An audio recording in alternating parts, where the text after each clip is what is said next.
नियम धर्म कर्म से मन से बहुत भक्ति करते हैं, उनके जीवन में बहुत कष्ट है, सबके जीवन में कष्ट है जो भी भक्ति करते हैं। मैं भी ठाकुर जी को मानती हूँ, उनके इर्द गिर्द ही मेरे विचार रहते हैं, लेकिन इतने नियम मैं नहीं पालन कर सकती। जो थोड़ा होता है वो मैं करती हूँ, लेकिन जो ज्यादा नियम पालन करते हैं इतना कष्ट में रहते हैं, फिर भी उनके साथ तर पर उल्टा होता ही जाता है। तो कहते हैं कि ये सब कर्मों का खेल है, उनके कर्म है, जैसे वो कभी कुछ पिछले जन्म में किया होगा, कभी इस जन्म में किया होगा, उनका फल है, उनका दुख। लेकिन मेरे को ये समझ नहीं आता कि जब कर्म करके फल लेना है, कर्म करके फल लेना है, तो वो भक्ति का उसमें क्या योगदान है, वही मेरे को। और जब भगवान कहते हैं कि मेरी आप भक्ति करोगे तो मैं हर चीज से आपको मुक्त कर दूंगा, आपके लिए जीवन आसान कर दूंगा, तो फिर कर्म का दोष कैसे लगेगा, मुझे वो समझ नहीं आता।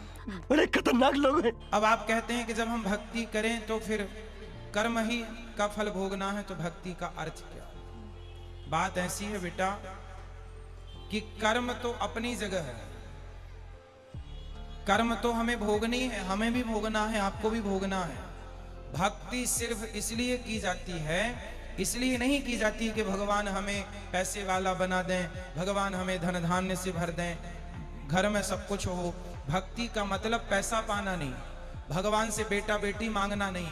अरे भगवान की भक्ति आपको जो देगी, कोई कर्म में इतनी ताकत नहीं है कि आपको वो दे सके। अब उदाहरण से समझो, सुदामा ने सारी जिंदगी गरीबी देखी है, क्या सुदामा से बड़े भक्त आप और हम हैं? क्या हो सकते हैं? नहीं।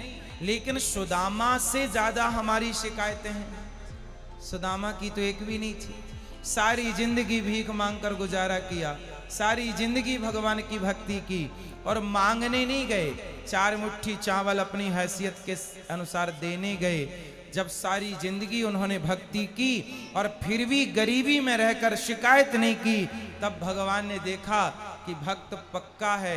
50 रुपए का घड़ा जो खरीदती हो ना मेरी बहन, उस घड़े को भी कुम्हार हफ्ते भर पकाता है भट्टे में, महीनों तक पकता है वो, कम से कम 10 दिन की आग तो देता होगा, तब जाके वो काले से लाल होता है, माटी पक जाती है तो लाल हो गया।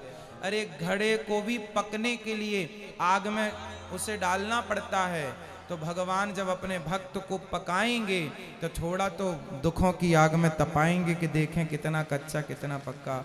दुख तो वो लोग दुखी हैं जो कोठी बंगलों में रहकर भी जो ईश्वर को भूला पड़ा है, वो सब दुखी हैं, और जो ईश्वर की शरण में है, याद कर रहे हैं, सब सुखी हैं। अब उस सुख को आप दुख मान रहे हैं, वो अलग विषय है। इच्छाएं ज्यादा है ना बेटा आपके अंदर, इसलिए वो इच्छाएं आपको दुखी बनाती रहती। इच्छाएं छोड़ के एक बार शरण में चले जाओ, वो कभी ना पाया होगा आपने जो शरण में जाकर के प्राप्त हो जाएगा।